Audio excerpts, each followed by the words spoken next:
Assalamualaikum warahmatullahi wabarakatuh.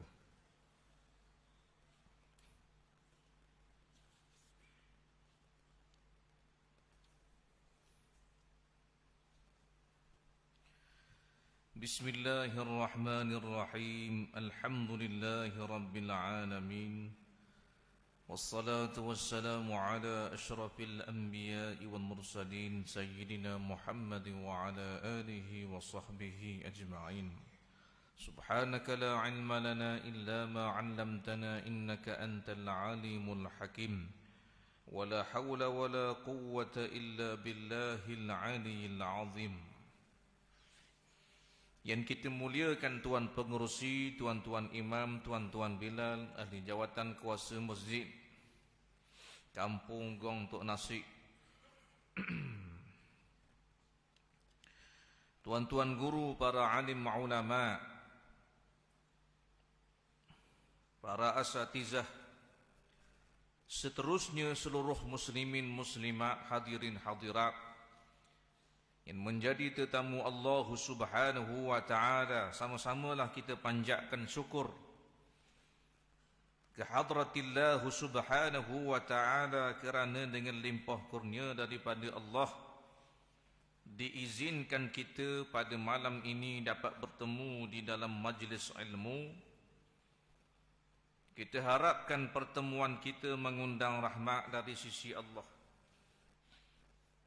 dikurniakan kepada kita keberkatan pada umur. Mudah-mudahan kita harapkan pertemuan kita mengundang rahmat dari sisi Allah yang bakal memberi keuntungan pada hari kita bertemu dengan Allah Subhanahu wa ta'ala di yaumul mahsyar nanti insya-Allah. Kuliah maghrib pada malam ini kita menggunakan kitab Qalbun Salim, syarah kepada kitab Penawar Bagi Hati yang dikarang oleh Syekh Abdul Qadir bin Abdul Muttalib Al-Mandili rahimahullahu ta'ala. Kemudian sesi kedua, jikalau ada masa, kita menggunakan kitab Uqudul Lujain fi Bayan Huquq Az-Zawjain yang dikarang oleh Syekh Muhammad Nawawi Al-Jawzi rahimahullahu ta'ala. Qala muallif rahimahullahu ta'ala wa nafa'ana wa iyyakum bi'ulumihi fid darain amin ya rabbal alamin. Kata tuang pengarang rahimahullahu ta'ala, hasad ataupun dinamakan dengan dengki atau dengan nama lain iri hati, sama je, cuma nama lain. Hasad ke, dengki ke, ataupun iri hati mempunyai definisi yang sama. Pengertian hasad, hasad ialah menginginkan nikmat yang ada pada orang lain, sama ada nikmat itu nikmat dunia atau agama, hilang, atau menginginkan orang yang didengki itu ditimpa dengan musibah. Jadi maksud hasad ni ialah, katanya tuang pengarang, seseorang itu menginginkan satu-satu nikmat yang ada pada saudaranya, sama ada nikmat itu nikmat dunia atau nikmat agama, hilang. Nak nikmat tu hilang daripada orang, daripada saudaranya, tak kira lah siapa-siapa pun. Atau menginginkan orang itu, yakni orang yang didengki itu, ditimpa dengan musibah. Itu maksud hasad ataupun dengki. Atau tuan pengarang mendatangkan perkataan ulama berkait dengan maksud hasad, sebagaimana kata Imam Ibn Hajar Al-Asqalani rahimahullahu ta'ala mengatakan hasad adalah seseorang yang berangan-angan hilangnya nikmat daripada orang yang berhak. Ini diambil daripada kitab Fathul Bari yang telah disyarahkan oleh Imam Ibnu Hajar rahimahullahu ta'ala. Ataupun kata Imam Nawawi rahimahullahu ta'ala, hasad adalah seseorang yang berangan-angan hilangnya nikmat daripada saudaranya, sama ada nikmat agama ataupun nikmat dunia. Diambil daripada kitab karangan Imam Nawawi sendiri, Riyadhus Shalihin. Atau yang disebut definisi hasad ini oleh Imam Al-Haddad rahimahullahu ta'ala. Apa kata Imam Al-Haddad? Arti hasad atau dengki ialah apabila seseorang itu berasa sempit dan serba salah di dada dan di hatinya, sambil kurang senang terhadap nikmat yang dikurniakan Allah Ta'ala kepada salah seorang hambanya, sama ada dalam urusan agama maupun urusan dunia. Sebaliknya, jika dia mengharapkan agar nikmat itu terhapus daripada orang itu, dan kalau boleh biarlah dia sahaja yang mendapat nikmat itu, meskipun hal itu mustahil berlaku. Dalam kitab Nasihat Agama dan Wasiat Iman, nampaknya definisi-definisi yang didatangkan oleh tuang pengarang berkait dengan hasad ini daripada imam-imam yang alim lagi mu'tabar adalah lebih kurang je. Iaitulah mudah-mudah cakap, hasad atau dengki ini kita berasa sakit hati, tak sedap hati, sepik dada bila melihat saudara kita mendapat nikmat. Jadi kita tak seronok, kita tak suka dia dapat nikmat, kita benci dia dapat nikmat. Dan kita nak nikmat itu dua. Sama ada yang pertama, nikmat itu tercabut daripadanya, atau nikmat itu dapat ke kita. Itu maksud hasad. Itu maksud dengki. Maka apa hukum hasad? Hukum dia menapa? Hukum dia, hukum seseorang itu ada sifat hasad dalam hati dia, hukumnya adalah dosa besar. Sesiapa yang hasad terhadap saudaranya, maka hukumnya adalah dosa besar. Bukan dosa kecil, bukan makruh, bukan harus. Hukumnya adalah dosa, dan dosa itu adalah dosa besar. Nampak? Bukan main-main. Sebab tu dia ambil penyakit ini sebagai tajuk besar di dalam kitab-kitab tasawuf. Antaranya kita boleh lihat kitab yang sinonim, masyhur, diajar di mana-mana surau, mana-mana masjid, kitab penawar bagi hati. Dalam tu penuh nyakit-nyakit yang memberikan kebinasaan kepada sesiapa yang ada penyakit tersebut di dalam hati. Ulama karang agar kita mengaji, kita belajar, dan kita menjauhkan diri kita daripada penyakit demikian. Baik. Daripada Sayyidina Abu Hurairah radhiyallahu anhu, beliau berkata, Rasulullah sallallahu alaihi wasallam bersabda, "Iyyakum wal hasad, fa innal hasada ya'kulul hasanati kama ta'kulun narul hatab." Artinya hasad ataupun dengki itu memakan, yakni membinasakan satu-satu pahala segala kebaikan seperti api memakan kayu api. Hadis riwayat daripada Imam Abu Daud. Ini hadis Nabi yang sangat masyhur tentang hasad. Rupa-rupanya hasad ini bukan saja satu dosa besar, tetapi sesiapa yang ada hasad di dalam hatinya, sifat tersebut akan membinasakan amalan tuang punya hasad. Sehingga Nabi mengumpamakan orang yang melakukan amalan-amalan yang baik, amalan-amalan yang soleh, kebajikan, ibadah, tapi bila mana ada hasad dalam hati dia, maka semua ibadah-ibadah itu akan binasa, akan rosak, akan lenyap, akan hancur. Nabi buat perumpamaan seperti api memakan kayu api. Jadi bukan barang-barang nyakit hasad ni, deki ni. Janganlah kita deki sama-sama kita. Nak buang tu payah dia kata. Memang payah. Jikalau tidak ada ilmu, bila ada ilmu, jadi tak payah dah lah.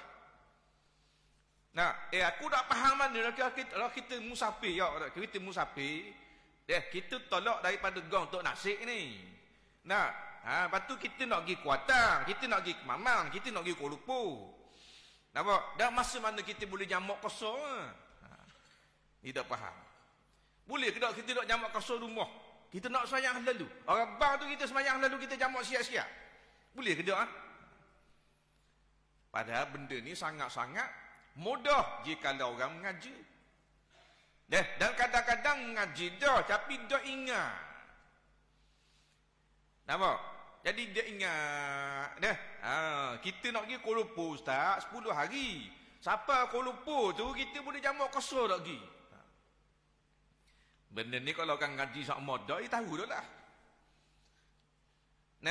Apa itu mukim, apa itu mustautin. Berapa hari kita boleh jamak qasar? Dengan niat kita duduk pada satu-satu tempat itu berapa hari? Kena mengaji. Tapi bagi orang tak mengaji dia kata mana? Cerewet Islam. Ayo dah. Aku pada ni tak reti lagi bab jamak qasar. Sebab dia tidak duduk di dalam majlis ilmu. Kemudian kata tuang pengarang rahimahullahu ta'ala,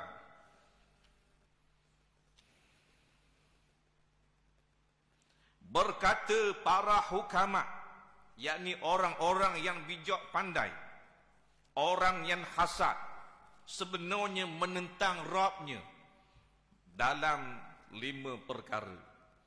Yang pertama, dia membenci setiap kenikmatan yang ada pada orang lain selain dirinya. Padahal hak beri nikmat bukan orang lain, Allah Subhanahu wa taala. Tapi dia lupa yang memberi nikmat itu adalah Allah, sehingga kan dia melihat bila saudaranya mendapat nikmat dia benci. Maka sebenarnya dia bukan hanya membenci saudaranya, tetapi dia membenci yang memberi nikmat, yakni Allah Subhanahu wa taala. Yang keduanya katanya hukama, seseorang itu bila mana hasad, dia membenci pembahagian Rabbnya. Seolah-olah dia berkata, mengapa engkau membahagi-bahagikan seperti ini?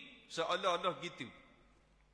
Bila kita tengok kawan kita nega laku, atau kawan kita jadi senang hidup dia, maka kita pun takwil. Kita kata, badak apa dia senang? Dia pandai kau celah mana nega? Siapa senang begitu semua ni? Patut aku pandai pada dia. Patut aku lebih berjaya pada dia. Kita seolah-olah tidak bersetuju dengan pembahagiaan nikmat daripada Allah Subhanahu wa taala. Kita tahu dah apa gitu, bapa begini, bapa dia senang, bapa aku susah, bapa dia sihat, bapa aku sakit, bapa dia ramai anak, aku tak ada anak, dah bapa tu kita tanya Allah. Jadi kita siapa yang nak pergi tanya Tuhan ni? Jadi kita pandai pada Tuhan dah pula. Maka kata hukama, inilah orang hasad sebenarnya dia bukan hanya membenci manusia itu, tetapi dia membenci Allah Subhanahu wa taala. Kemudian yang ketiga, dia melawan keputusan Allah Subhanahu wa taala, iaitu memberikan kurnianya kepada sesiapa sahaja yang dia kehendaki, tetapi dia bakhil dengan kurniaan Allah Subhanahu wa taala. Dia lawan keputusan Allah. Padahal kok pandai Tuhan nak wi kepada siapa-siapa pun makhluk dia. Nak wi senang orang tu kok anda dia lah. Tuhan nak wi seseorang itu senang lenang walaupun tidak semayang bang. Kok anda Tuhan? Nah, jangan kita dengki. Lepas tu kata ulama-ulama, sekiranya kita dengki kepada seseorang, andai kata dia itu adalah ahli syurga. Kalau orang tu ahli syurga, kenapa kita nak dengki kepada ahli syurga sedangkan dia adalah orang yang baik? Dan andai kata seseorang itu ahli neraka, kalau kita dengki kepada orang yang akhirat kayak gini, Tuhan campur dalam api neraka. Kenapa kita nak dengki dengan orang yang akhir kayak gini, Tuhan campur dalam azab? Lagi kita nak dengki apa? Kalau dia orang baik, dia ahli syurga, maka bila dia ahli syurga, dia kawan kita, dia saudara kita, dia akan duduk dengan syurga bersama-sama dengan kita. Apa yang kita dengki itu adalah daki-daki dunia. Sedangkan Tuhan nak beri syurga kepada kita, kita duduk sibuk dengan dunia. Tu kalau dia ahli syurga. Kalau dia ahli neraka, buat apa kita dengki kepada ahli neraka? Sedangkan suatu masa nanti Tuhan akan beri kepada kita syurga, dia masuk neraka, kita masuk syurga, dan kita nak deki ke dia? Nak deki buat benda?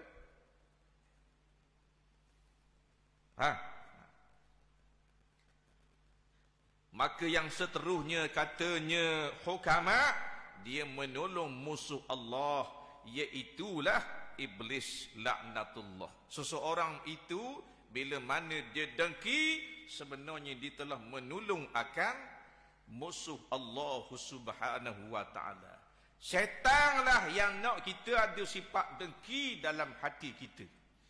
Kerana syaitan ataupun iblis, cita-cita mereka adalah nak kita ini duduk dalam api neraka sama-sama dengan dia. Itu cita-cita iblis, cita-cita syaitan. Nak suruh kita sesat. Nak asuk kita supaya jangan semayang, kita tu imbang tok bila tok siau.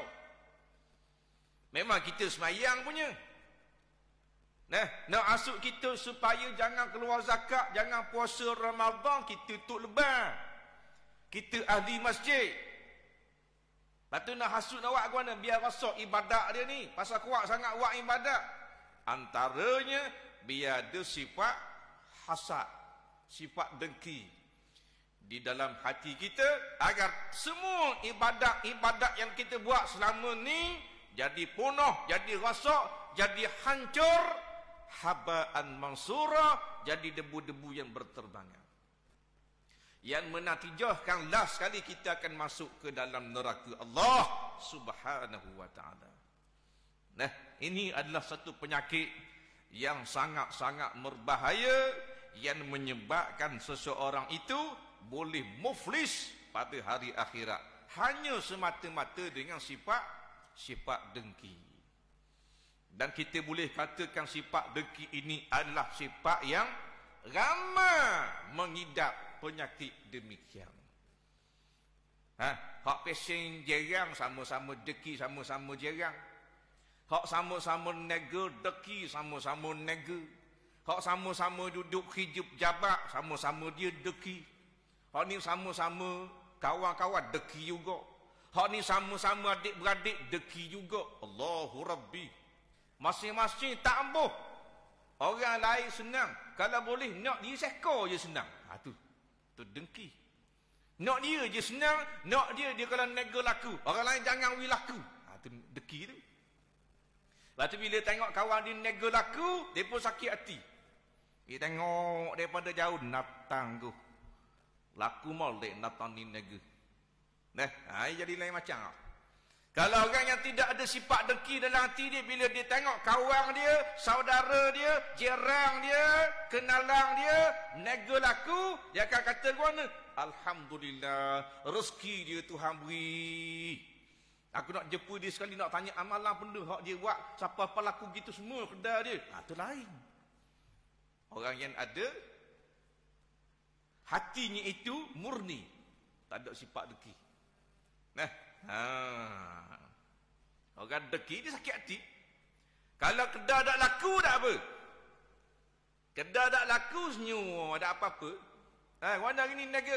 Orang ini tak apa dah, sabar dah. Awak mana? Bukan musuh orang niaga tak laku. Kalau kawan ni niaga tak laku. Tapi bila laku, siap. Lepas tu bila kita jual, kita meniaga, kita buat satu-satu benda berjaya, jangan suka sangat. Sebab apa? Akan ada mata-mata yang sakit hati.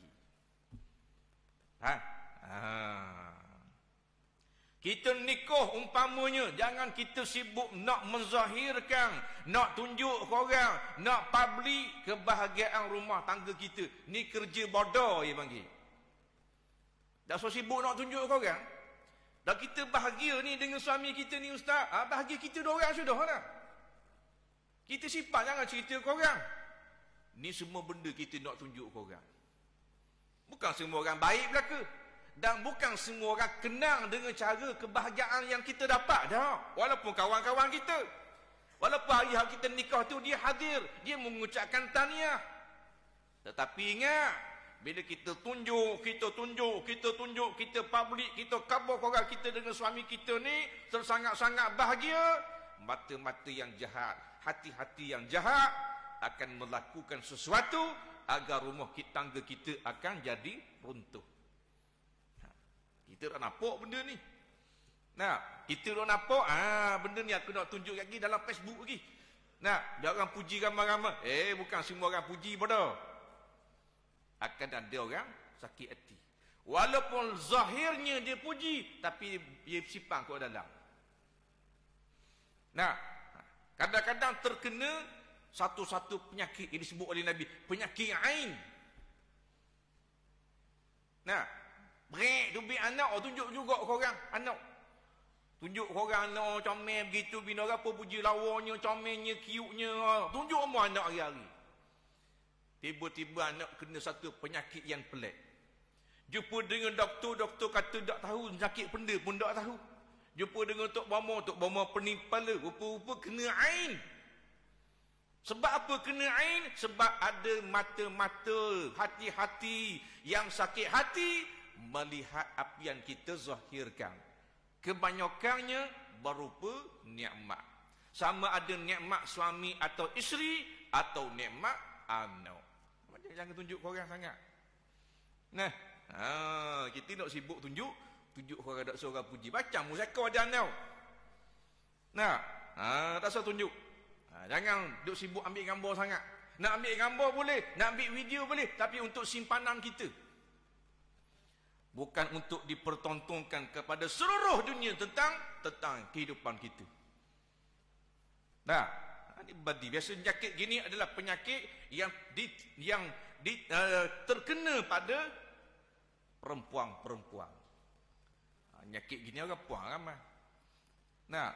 Tunjuk tu, tunjuk ni, macam-macam nak tunjuk. Kalau hari jadi dia, suami dia beri hadiah, dia sibuk nak tunjuk ke orang. Alhamdulillah suami ai beri hadiah. Itu tunjuk, ambil gambar. Syukur pada Allah. Padahal hak tujuannya nak tunjuk big tangan tu je. Ambil gambar begitu begini. Ai tak minta pun big mahal-mahal gini. Bukan seorang dua tengok, betul tak? Beratus-ratus, beribu-ribu. Lepas tu juru harah belaka. Lepas tu kena satu-satu penyakit, baru lah. Kedai kita laku, kedai kita tak laku, jangan khabar ke orang. Pilih-pilih orang atik kalau nak khabar. Ni habis khabar ke orang. Bila kita khabar ke orang, maka kita kena bersedia untuk menghadapi musuh-musuh yang akan dengki dengan perniagaan kita. Nampak? Kemudian katanya tuang pengarang lagi, sabda Nabi sallallahu alaihi wasallam, warda bima qasamallahu lak takun agnan nas. Kata Nabi, terimalah apa yang Allah Ta'ala berikan kepadamu, nescaya engkau menjadi manusia yang paling kaya. Hadis riwayat daripada Imam Ahmad dan Imam At-Tirmizi. Apa jua pemberian daripada Allah Subhanahu wa taala, warda, terimalah, redha, jangan cakap banyak. Jangan kata sikit, jangan kata oh gini je, jangan, terima dengan hati yang redha. Nampak? Bersyukur semua. Walaupun kita makan hari ni lauk, dak macam mana dak lah, macam kata alhamdulillah. Kerana di sana ramai mana saudara-saudara kita bukan kata lauk, nasi tak ada. Redha dengan pemberian Allah Subhanahu wa taala. Tuhan beri kepada kita kesihatan, alhamdulillah. Nah, biarlah dak gagah macam orang muda pun tapi boleh berjalan, boleh mari masjid, alhamdulillah. Jangan banyak sangat merongok. Betul lah kita ada penyakit, tapi jangan duk sebut-sebut sangat penyakit kita ni. Ni duk sebut hamba habis putus jari bidang penyakit. Allah hamba gitulah, penyakit ini, penyakit itu, penyakit ini. Habis kena belaka. Rasa kabarlah korang. Nak kabar penyakit, kabar kepada Tuhan. Kerana sifat merungut ni sifat tak malak. Apa? Dan kadang-kadang bila kita banyak sangat duk sibuk merungut tentang kekurangan nikmat, itulah yang menyebabkan nikmat itu lari daripada kita. Sebab kata ulama-ulama, syarat ataupun cara kita nak tambah satu-satu nikmat agar bersama dengan kita lama dan bertambah nikmat tersebut, kita tambah dengan tali yang kukuh. Maka tali itu namanya syukur kepada Allah Subhanahu wa taala. Nikmat, satu-satu nikmat kita dapat. Bagaimana kita nak dapatkan nikmat ini kekal, bahkan kita nak Tuhan tambah nikmat ini? Syukur. La in syakartum la azidannakum wa la in kafartum inna azabi lasyadid. Kalau kamu bersyukur atas pemberian daripadaku, kata Allah, aku akan tambah, la azidannakum, aku akan tambah, aku akan tambah, aku akan tambah. Walau kamu tak sedar aku tambah kat mana. Tak mesti tambah dari sudut jumlah harta, tapi ditambah dengan jumlah keberkatan pada umur. Ditambah dengan kesihatan yang baik. Ditambah dengan kebajikan yang bertambah. La zidannakum. Itu nampak kau harta je. Tuhan jadikan kita jadi mudah untuk melakukan satu-satu amal ibadah. Itu tanda Tuhan memberikan kepada kita nikmat. Kerana nikmat yang paling besar adalah nikmat kita dapat melakukan ibadah kepada Allah Subhanahu wa taala hal keadaan yang mudah. Ramai mana orang yang tidak dipermudahkan oleh Allah di dalam melakukan ibadah. Walaupun hanya 2 rakaat sembahyang, tapi bagi dia amat-amat berat. Bagi kita 2 rakaat akan dari nak sembahyang, bagi kita nampak macam ringan 2 rakaat pasal kita buat sama. Bagi satu-satu orang 2 rakaat tu berat. Kalau semayang 5 waktu ni ringan, kita akan lihat mana-mana surau, mana-mana masjid akan penuh. Kalau semayang 5 waktu tu ringan. Tapi lihatlah mutaakhirin ini, masjid-masjid dan surau-surau sudah lagi tidak dipedulikan. Hanya segelitir kecil sahaja umat Islam yang sibuk untuk menghidupkan masjid-masjid dan rumah-rumah Allah Subhanahu wa taala. Kebanyakannya dak cara, dak peduli. Nak semayang lah, aku sibuk, aku banyak urusan lagi. Kayak gini nak pergi situ, kayak gini nak pergi sini, kayak gini nak jumpa orang tu pula, kayak gini nak begitu, macam-macam hal. Sebab tu jangan kita pelik satu-satu masjid besar tetapi sembahyang zuhur 4 orang. Pelik apa?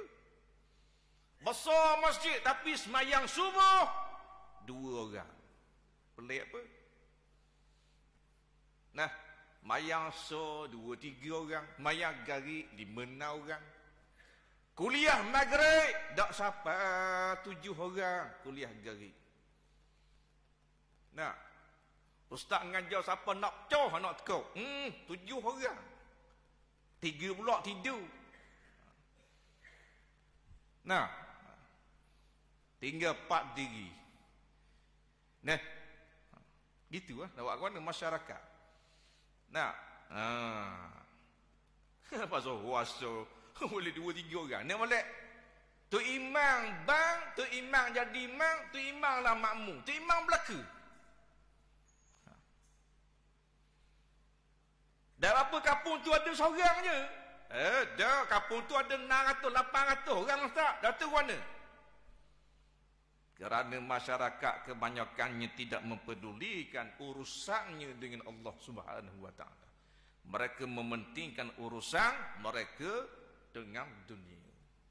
Seolah-olah mereka tidak mati, seolah-olah mereka ini dapat bertahan hidup selama 1000 tahun. Nah, berat semayang ni, berat. Nah, Allah Ta'ala kata wa innaha lakabiratun illa 'alal khashi'in. Sesungguhnya sembahyang itu kabirah. Rupa-rupanya berat. Sembahyang ini satu bebanan yang amat berat, bebanan yang sangat besar. Illa 'alal khashi'in, malaikat orang yang hatinya ada khusyuk. Maka bagi dia tak berat. Dia tertunggu-tunggu akan waktu sembahyang. Anin khashi'in, tapi tak ramai dah. Tak ramai. Yang ramai beriak cak, sembahyang dirasakan seolah-olah macam pikul satu bebanan kayu balok ataupun seming atas pada baru. Siapa telinga dengar bang Allah, bang Allah. Patah tu. Beratnya berasa sembahyang. Dan bila dia terpaksa sembahyang, maka dia pun sembahyang hal keadaan seolah-olah macam orang-orang yang begitu malas sembahyang. Pada sembahyang kalau kita ambil lah berapa minit kita sembahyang? 7 minit, 8 minit sembahyang. Termasuk ambil wudu, betul tak? 24 jam Tuhan beri kepada kita, kita bilang. Tuhan minta kepada kita peruntukan waktu hanya 7 minit. Untuk satu waktu semayang. Ambil wudu 2 minit, sembahyang 5 minit, 7 minit. 7 minit Nah, tetapi 7 minit ini ramai mana berjuta-juta umat Islam yang meninggalkan sembahyang. Hal keadaan hanya satu waktu Tuhan minta 7 minit lah. Dapalah mu nak cari dunia, mu nak jadi orang kaya, mu nak jadi presiden, mu nak jadi menteri, mu nak jadi bapak kau anda lah. Nah, tapi aku minta satu waktu 7 minit lah. Supaya mu jadi hamba aku yang bersyukur, hamba aku yang kenang budi, mai 7 minit. Tiba-tiba 7 minit kita bergaluh juga dengan Allah Subhanahu wa taala. Syurga mana kita nak masuk? Syurga mana kita nak masuk? 7 minit pun kita tak mau beri kepada Allah Subhanahu wa taala, memang tak masuk syurga. Nah, tak masuk syurga. Orang tak sembahyang tak masuk syurga. Satu hari kata Nabi sallallahu alaihi wasallam, Allah Subhanahu wa taala setelah menciptakan akan neraka, Allah menyuruh malaikat Jibril pergi melihat akan keadaan neraka.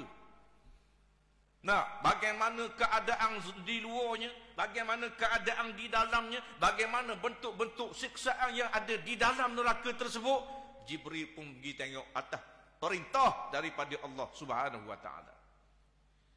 Bila Jibril tengok, Jibril lihat, Jibril menamati keadaan neraka ini, Allah takutnya, kata Jibril. Maka Jibril keluar daripada neraka, pergi menghadap Allah Subhanahu wa taala. Ya Rabb, wahai Tuhanku, demi kemuliaan-Mu ya Allah, kalau beginilah bentuk neraka-Mu wahai Allah, tidak ada seorang manusia pun yang mahu masuk ke dalamnya.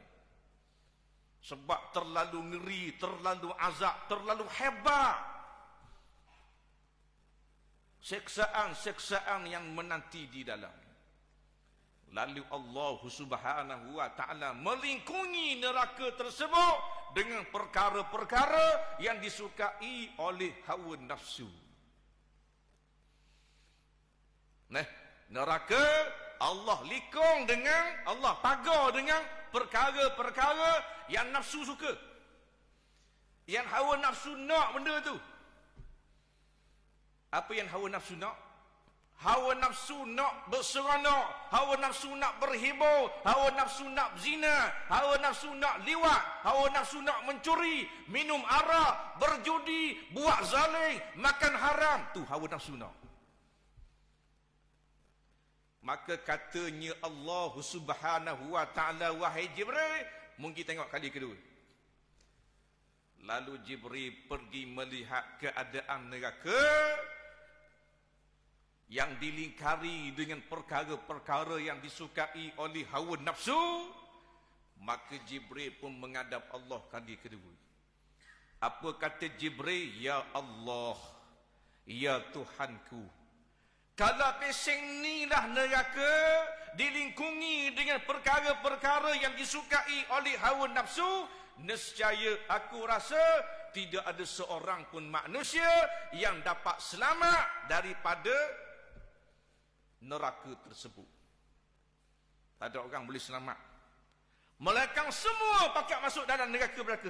Kenapa? Kerana apa? Kerana sifat manusia sangat taat, sangat suka bertuhankan hawa nafsu.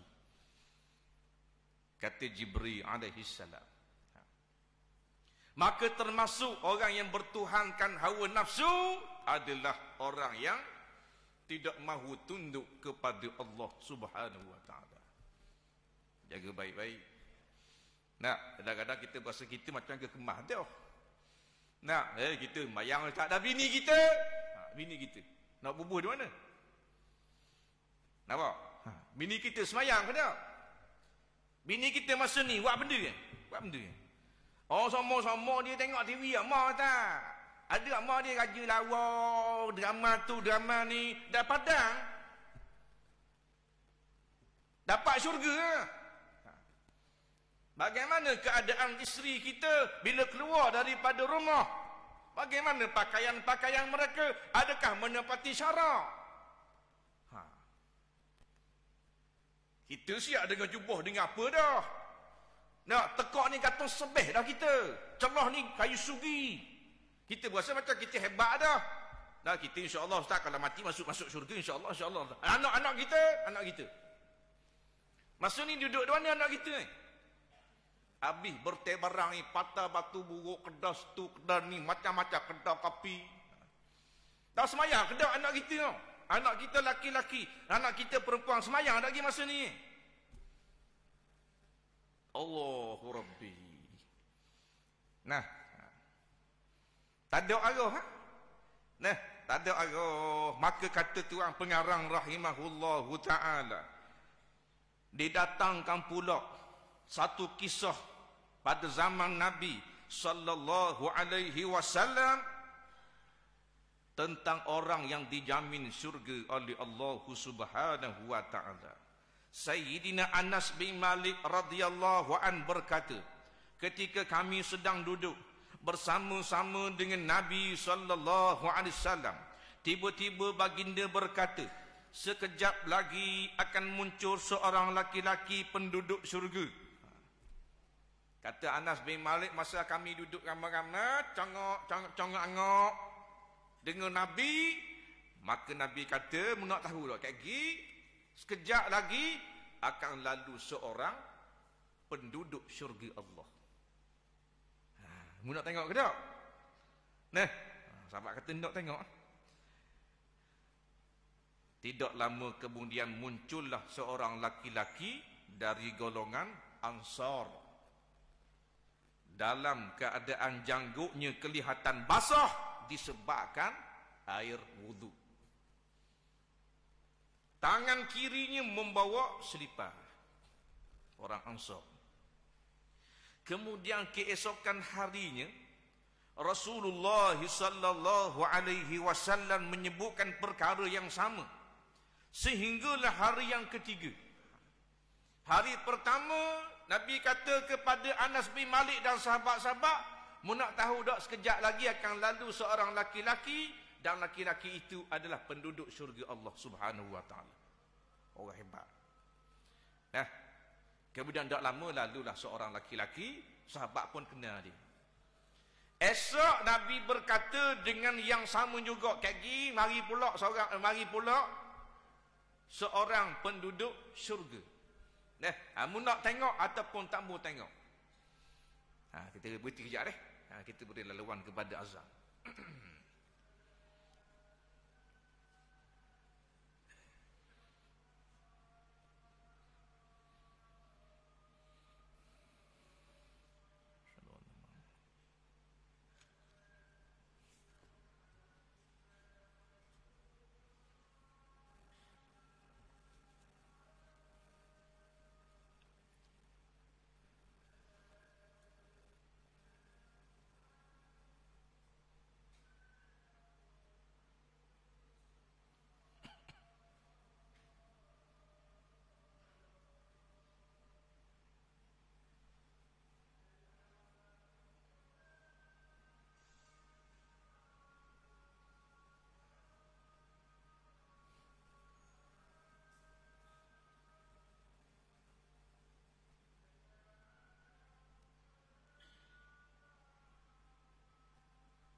Baik, kita sambung kembali kisah tadi. Kemudiannya katanya Anas bin Malik radhiyallahu anhu, hari kedua Nabi berkata dengan perkataan yang sama, "Sekejap lagi akan datang seorang laki-laki, dia adalah penduduk syurga Allah Subhanahu wa taala."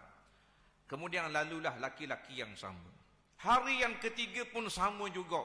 Lalu laki-laki yang sama, kemudian seorang sahabat Nabi sallallahu alaihi wasallam yang bernama Sayyidina Abdullah bin Amr mengikuti laki-laki Ansar itu sampai ke rumah. Ada seorang sahabat Nabi Abdullah bin Amr, dia tak puas hati. Dia nak tahu juga amalan benda laki-laki ni buat sehinggakan Nabi boleh menggelarkan dia ini sebagai ahli syurga. Amalan benda dia buat ni. Nah, siapa Nabi kata dia ni ahli syurga, orang hebat benar dia ni. Jadi Abdullah bin Amr ni tak puas hati, dia pergi ikut laki-lakinya siapa di rumah dan minta izin untuk bermalam di rumahnya selama 3 hari 3 malam. Minta izin lah. Minta izin dengan tuan empunya, boleh tak hamba nak bermalam, tapi tak khabar lah. Tak khabar nak tengok amalan benda, minta izin saja. Dan pesing orang Arab, dia memang suka menerima tetamu. Walau tak pernah batang hidung pun, dia suka jamu tetamu, menerima tetamu, menumpangkan tetamu di rumahnya. Dia suka benda gitu. Nah, maka dia pun bermalam di rumahnya selama 3 hari 3 malam. Dia sebenarnya ingin tahu apakah amalan yang dilakukan sehingga Rasulullah sallallahu alaihi wasallam memberi jaminan syurga untuk laki-laki ini. Dia nak tengok amalan benda. Nah, kalau dia tahu amalan tersebut, dia nak copy, dia nak tiru, dia nak buat attack. Nah, jadi dalam kehidupan kita kena banyak tiru. Kita kena banyak tiru. Yakni kita kena tiru benda-benda yang baik-baik. Ni molek ni. Kita kena copy paste. Nampak? Lalu dia pun bermalamlah di dalam rumah laki-laki ini selama 3 hari 3 malam. Setelah 3 hari Sayyidina Abdullah bin Amru tidak mendapati apa-apa pun amalan istimewa yang dilakukan oleh laki-laki ini. Malam dia buat 3 hari 3 malam aku duduk congok situ tengok dia. Gi mari makan nasi. Nak kata tahajud berpuluh-puluh rakaat dak juga sampai masa tidur je pergi tidur. Nah, hak tukang bermalam pula tahajud. Nah, malam benda dia kata ahli syurga dan Nabi jamin dia ahli syurga ni, amalan benda ni. Dengan perasaan kehairanan bercampur dengan ingin tahu, dia pun memberanikan diri bertanya kepadanya. Lah sekali bila nak balik, senang-senang tanya diri dia senang. Nah, tanya direct tu. Maka dia pun bertanya kepada laki-laki ini, aku sudah memerhatikan amalanmu kerana aku ingin mengikutinya, tetapi bagiku tidak ada apa-apa keistimewaan pun daripadamu. Aku duk tengok, duk perhati sehari, 2 hari, 3 hari. Nak, kuku ada satu-satu amalan yang istimewa, aku nak tiru atas. Pasal aku nak jadi ahli syurga juga, kata sahabat dia. Sebab Nabi memberi jaminan kepadamu bahawasanya mu ni ahli syurga, tapi aku perhati mu tak ada amalan benda pun. Bukanlah tak semayang bang, bukan. Tapi tidak ada amalan istimewa pun mu. Nah, malam benda mu. Tapi tak cakap terang lah. Nah, apakah yang menyebabkan Rasulullah menjamin kamu syurga? Dia menjawab, laki-laki ini jawab. Tengok jawapan dia. Laki-laki ini jawab, aku hanya orang biasa seperti yang engkau lihat. Aku orang biasa je. Bukan orang kuat melakukan ibadah. Dah waktu, akan tetapi aku tidak pernah berasa iri hati atau dengki terhadap sesiapa pun atas kebaikan yang Allah Subhanahu wa taala berikan kepadanya. Nak kata aku kuat sedekah, minta maaf banyak aku bukan kaki sedekah. Nak kata aku kuat tahajud, minta maaf lah hamba kurang tahajud, hamba kurang puasa sunat, hamba kurang. Cuma Allah Ta'ala beri kepadaku kelebihan, kekuatan, pertolongan daripada Allah. Hati aku tak berasa deki korang. Nah, apabila aku melihat saudaraku mendapat nikmat, aku senang hati. Aku tumpang gembira. Aku seronok dengan nikmat yang Tuhan beri kepada dia. Sedikit pun tidak ada dengki, tidak ada hasad, tidak ada iri hati di dalam hatiku. Maka rupa-rupanya perasaan itu, sifat itu menyebabkan Nabi menjamin akan laki-laki ini sebagai ahli syurga Allah Subhanahu wa ta'ala. Nampak? Jadi mudah-mudahan kita mengambil pengajaran daripada kisah ini agar kita termasuk di kalangan golongan yang tidak ada sifat dengki di dalam hati. Kalaupun ada, kita kena wajib buang terus pada malam ini insya-Allah. Dan Ustaz sebut tadi awal-awal tadi, kalau deki ilicing belaka amalan-amalan, dan selama ni kita deki lagu mana amalan-amalan kita? Ulama menjawab, kita bertaubat kepada Allah dan kita minta dengan Allah Subhanahu wa taala, mudah-mudahan amalan-amalan kita sebelum daripada ini dikembalikan dan diberi semula akan pahala di sisi Allah Subhanahu wa taala. Wallahu subhanahu wa taala a'lam. Bismillahirrahmanirrahim. Alhamdulillah Rabbil Alamin. Wassalatu wassalamu ala ashrafil anbiya'i wal mursalin Sayyidina Muhammadin wa ala alihi wa sahbihi ajma'in. Allahumma zayyina bizinatil Qur'an wa akrimna bikaramatil Qur'an wa syarihna bisyarafatil Qur'an wa albisna bikhinatil Qur'an wa adkhilna al-jannata bisyafa'atil Qur'an wa afina min kulli bala wa adzabil akhirah bi hurmatil Qur'an. Rabbana atina fid dunya hasanah wa fil akhirati hasanatan wa qina adzaban nar. Sallallahu ala sayyidina Muhammad wa ala alihi wa ashabihi ajma'in. Walhamdulillahi rabbil alamin. Di sini ada satu pengumuman, iaitulah Rayuan Derma pada malam ini kita akan kumpulkan untuk dana membina bangunan tahfiz dan asrama sekolah agama Al-Irsyad di Balut, Kuantan. Siapa-siapa berhajat untuk memberi sumbangan, maka bolehlah meletakkan sumbangan tuan-tuan dan puan-puan dalam tabung-tabung yang telah kita sediakan. Assalamualaikum warahmatullahi wabarakatuh.